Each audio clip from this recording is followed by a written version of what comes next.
नमस्कार, मी सुप्रिया आणखी एका नवीन ब्लॉगमध्ये आपलं मनापासून स्वागत करते। तुम्हाला आजचा दिवस सुखाचा, आनंदी आणि आरोग्यदायी जावो। तुम्ही जी काही स्वप्न पाहिली असतील ती सगळी स्वप्न तुमची पूर्ण होत। तर आज की नाही मैत्रिणींनो, मी भरपूर अशी हळद दळून आणलेली आहे।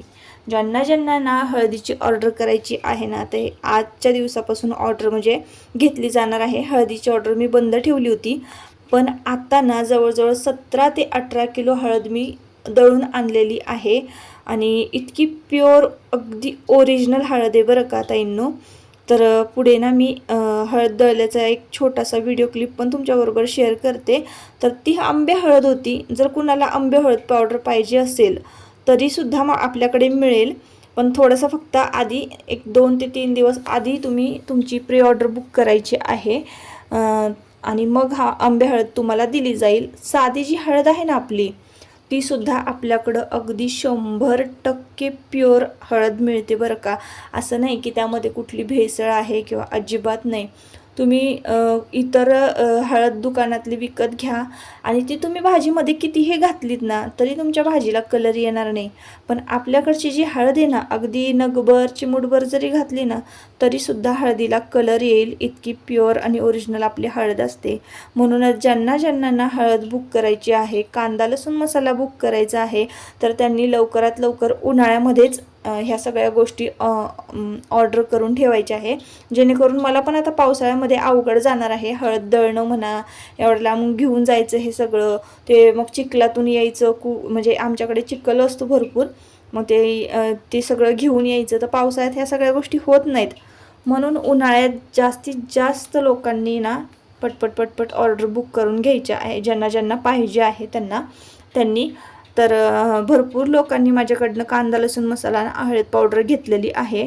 तर माझा आधी ना मी साधं व्हॉट्सअप ओपन केलं होतं आणि त्यावरूनच मी ऑर्डर घ्यायचे। आता की नाही मी बिझनेस व्हॉट्सअप ओपन केलेलं आहे आणि ते कसं अपडेट केलं ना, त्यामुळं ज्यांनी ज्यांनी रिव्ह्यू पाठवले होते ना, तर ते सगळे माझ्याकडनं म्हणजे हे झाले, डिलीट झाले, ते राहिलेच नाहीत मोबाईलमध्ये सेव्ह। जर आता कोणाचे इथून पुढे रिव्ह्यू आले तर ते पण मी तुमच्याबरोबर शेअर करते। तर इथं मी ना 500 ग्रॅम कांदा लसूण मसाला पॅक केलेला आहे आणि 1 किलो हळद अशी ऑर्डर आपल्याला होती। आजच्या दिवशी सकाळी सकाळी एकच ऑर्डर पडली, चला म्हटलं जेवढी पडलेले आहेत तेवढे पॅक करून घेऊया। लगेच ऑर्डर पडली की मी लगेचच माझ्या डायरीमध्ये लिहून घेत असते आणि मग लगेचच पॅक करत असते। कांदा लसूण मसाला पॅकिंगची थोडक्यात मी तुम्हाला आजच्या दिवशी माहिती देणार आहे आजच्या ब्लॉगमध्ये।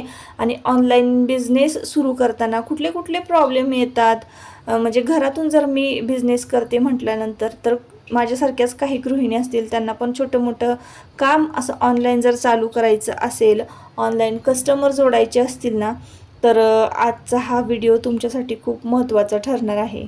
सुरुवातीला मला कुठले प्रॉब्लेम्स आले हे पण मी तुमच्याबरोबर शेअर करते आणि अजून काही तुम्हाला बिझनेसबद्दल माहिती असेल किंवा मी माझ्या बिझनेसमध्ये काय बदल करू शकते जेणेकरून माझा बिझनेस ग्रो होईल, तर हे पण तुम्ही मला नक्कीच कमेंट करून सांगा। मी आता अशा पद्धतीनं पॅकिंग केलेले आहे, अजून काही वेगळ्या पद्धतीनं मी पॅकिंग करू शकते का, अजून काही वेगळं देऊ शकते का, हे सुद्धा मला तुम्ही कमेंट करून सांगा। तर आता बघा, एकदम ताजी फ्रेश दळली बरं का हळद। इतका वास सुटला होता ना, मी जसं की पोत्याचं तोंड उघडल्या इतका वास सुटला होता ना, घरभर हळदीचा वास सुटला होता। आणि ती हळद मी आता पॅक करून घेतलेली आहे। सगळ्यात जास्त अवघड आहे हळदीचं पॅकिंग करणं, कारण हळदीचं पॅकिंग करताना आहे ना आपल्याला हळदीमधली हवा बाहेर काढायची असते। आणि जर समजा आपण ती तशीच पॅक केली ना हळद, म्हणजे पिशवीत प्लॅस्टिकच्या पिशवीत भरली आणि त्याच्यातली हवा नाही काढली तशीच लॉक केली पिशवी, की ती हळदीची पिशवी फुगते आणि फुगली की मग समजा आपण पार्सल केलेलं आहे, इकडून तिकडं पार्सल म्हणजे झालं किंवा पडलं तर ती आतल्या आत हळद फुटू शकते, ती हळदीची पॅकेट जे आहे ते फुटू शकतं। म्हणून हळदीचं पॅकिंग आहे ना करताना पूर्ण हवा बाहेर काढावी लागते, मगच ती पॅकिंग करावं लागतं। आणि माझ्याकडनं आता ते तसंच झालं। मी म्हणजे सुरुवातीला हळदीचं पॅकिंग केलं तर थोडीफार ना एअर राहिला पिशवीमध्ये आणि मग काय झालं की ते फुटण्याचे जास्त चान्सेस होते, म्हणून मी इथं बबल प्लॅस्टिक बघत होते। तर इथं बबल प्लास्टिक हे मुलांनी आधीच फोडून ठेवलं होतं, पूर्ण बाद झालं होतं ते, त्याच्यामुळं मग त्याला बबल प्लास्टिक पण लावता आलं नाही, जेणेकरून जर पुढं हातातून पडला, कुरिअरवाले कसेही पोचवतात, कसेही इकडून तिकडं फेकतात आपले पार्सल, असं ते काही व्यवस्थित जपून नेत नाही. त्याच्यामुळं मग जास्त केअर करायची आणि आपली ही खायची वस्तू आहे, जास्तीत जास्त योग्य पद्धतीनं जी म्हणजे ही कस्टमरपर्यंत पोचेल ना, तितकं चांगलं असतं. डबल पन्नीमध्ये त्याला पॅक केलेलं आहे मी. आणि मग म्हटलं चला आता हे सगळं लॉक करून घेऊया, जेणेकरून जर आतली पिशवी फुटली तर बाहेर हळद बाहेरच्या पिशवीमध्ये तशीच राहणार आहे. म्हणून मी परत पुन्हा डबल पिशवीनं पॅक केलेली आहे. खरं तर याचं पॅकिंग परवडत नाही, पॅकिंगचं थोडं जरी वजन वाढलं ना की लगेच एक्स्ट्राचे पैसे कुरिअरवाले घेतात बरं का. तर सुरुवातीला की नाही मी असाच कांदा लसूण मसाला घरच्यासाठी म्हणजे घरी वापरण्यासाठी मिसळत होते. तर एका ताईंनी मला विचारलं की तुम्ही मला कांदा लसूण मसाला देणार का. आणि एका ताईंनी विचारलं होतं सुरुवातीला, माझ्या काही डोक्यात हे नव्हतं आणि मी हे करणार पण नव्हते कांदा लसूण मसाल्याचा बिझनेस किंवा हळदीचा बिझनेस. तर त्यांनी विचारलं आणि मी त्यांना ते पार्सल दिलं, त्यांना ते खूप आवडलं. मग 1-2 अशा ऑर्डर पडत गेल्या बरं का. आणि मग अशा पद्धतीनंच माझ्या या छोट्याशा बिझनेसची सुरुवात झाली होती. आणि तो बिझनेस आता एकदम म्हणजे कासवाच्या गतीनं का होईना पण हळूहळू चालू आहे. जसं की माझे आता व्हिडिओ रोज पडत नाहीत, जसे जसे माझे व्हिडिओ रोज पडतील ना तसे तसे आपले हळदीच्या कांदा लसूण मसाल्याच्या ऑर्डर वाढत जाणार आहे. आणि असं सगळं असतं, म्हणजे ते सगळं व्हिडिओज डिपेंड असतं. तर ही पिशवी ना सुरुवातीला मला आहे ना ह्या मार्केटमध्ये 10 रुपयाला एक मिळालेली होती कुरिअर बॅग, जे की मला सुरुवातीला कसं पॅक करावं, कसं ॲड्रेस लिहायचं हे काहीच माहिती नव्हतं. सगळं म्हणजे सगळं शून्यातूनच म्हणजे सुरुवात होती माझ्या बिझनेसची. कुठलाही एक्सपिरियन्स नाही, कुठलाही अनुभव नाही, काहीच नाही या सगळ्या गोष्टी. अशा पद्धतीने मी माझ्या बिझनेसची सुरुवात केली होती. आणि मला ज्या छोट्या मोठ्या वस्तू लागणाऱ्या आहेत, जसं की पॅकिंगच्या ह्या कुरिअर बॅग आहेत त्या मी ऑनलाईन मागवल्या.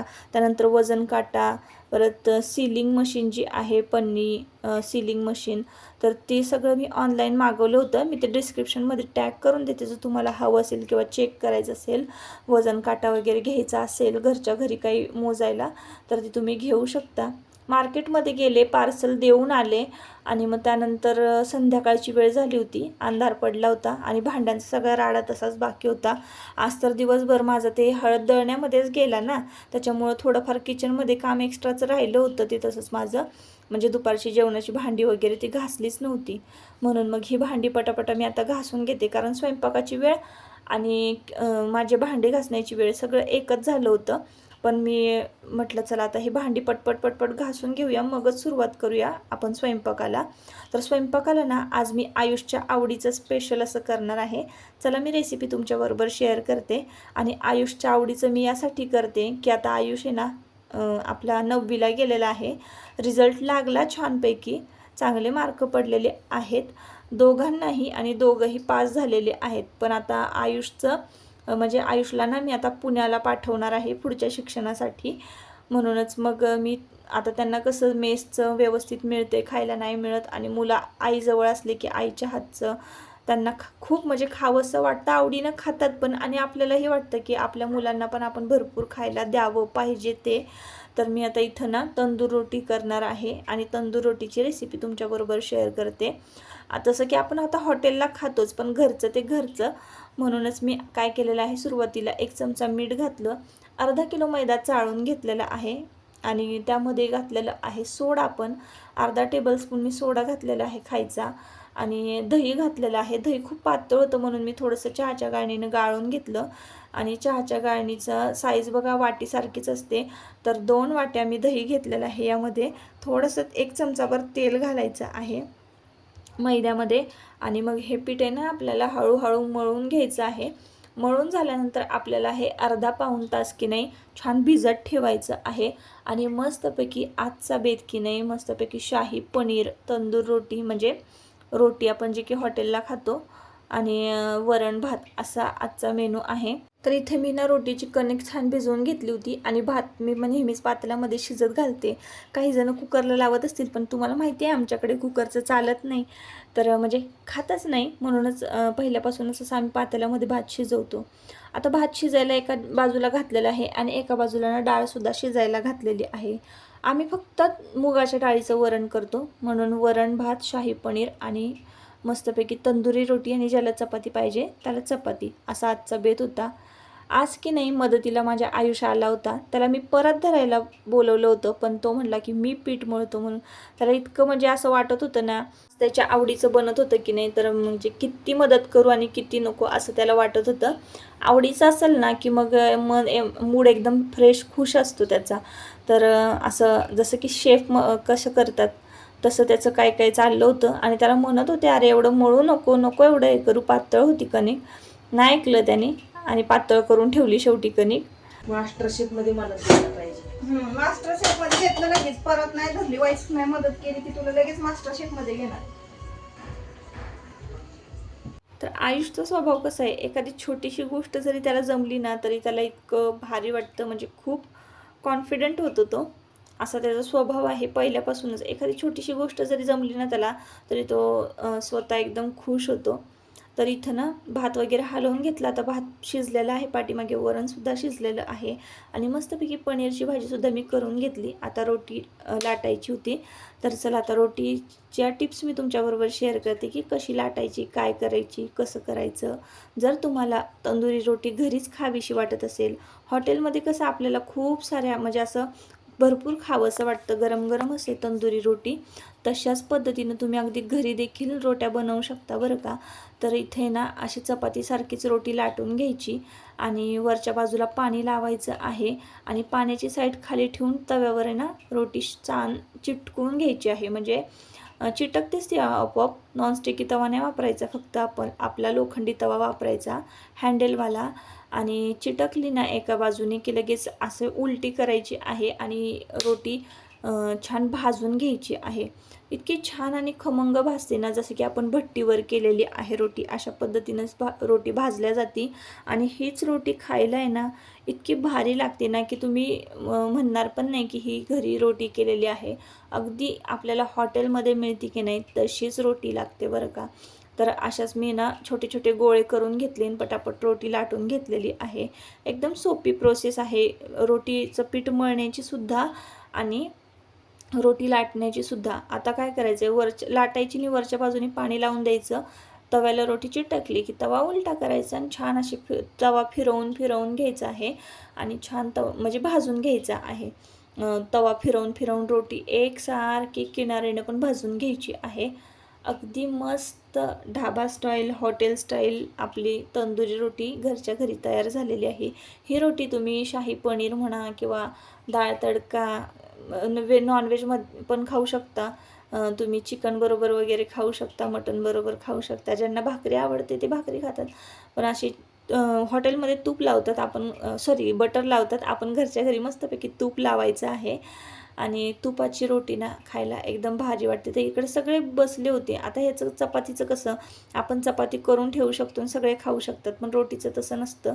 मी अशा गरम गरम रोट्या सगळ्यांना करून देत होते आणि सगळे जेवायला बसले होते. श्रीखंड होतं ताटाला, पनीर होतं शाही पनीर आणि त्यानंतर वरण भात असा आजचा बेत होता. तर रोटी तर दिसताना इतकी छान दिसते ना बघा. कोथिंबीरही तुम्ही वरण घालू शकता. तर ही लास्टची रोटी आहे ना, मी तुम्हाला अशा पद्धतीनं कोथिंबीर वगैरे घालून छान करून दाखवलेली आहे. आणि चला नैवेद्य दाखवला. तर सगळ्यांची जेवणं झाली, मीच एकटी राहिली होती. माझं जे ताट आहे ना, मी नैवेद्य दाखवल्याशिवाय जेवायलाच घेत नाही.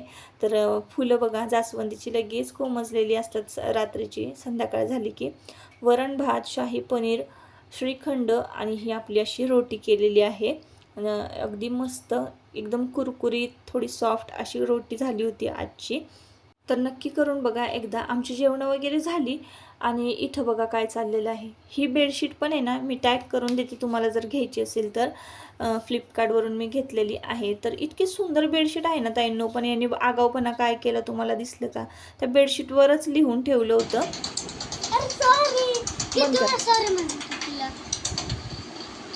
बंद करा. अरे मम्मी प्लीज गुड नाईट सगळ्यांना गुड नाईट मावशींना. देवांशचं कसं आहे, एखादी पांढरी वस्तू दिसली ना त्याला की त्याच्यावर मग पेन्सिलनेच लिही, पेनानेच लिही असं चालू असतं. आणि पेनाचे खरोखर डाग आहेत ना, जर तुम्ही लिहिलात बेडशीटवर किंवा भिंतीवर तर अजिबात निघत नाहीत बरं का. त्यानं तसंच केलं होतं. तर इथं मी आता काय करते बघा, उडदाची डाळ जी आहे ना ती स्वच्छ पाकडून घेतलेली आहे, उन्हाला देऊन घेतलेली आहे. आज छान ऊन लागलं त्याला.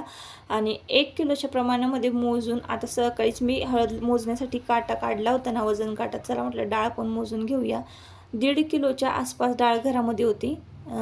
तर आता आपण आहे ना उडदाचे पापड नेक्स्ट टाईम करणार आहोत. इथं सगळं गिरणीवर लिहिलेलं आहे, कसं दळायचं आहे, काय दळायचं आहे.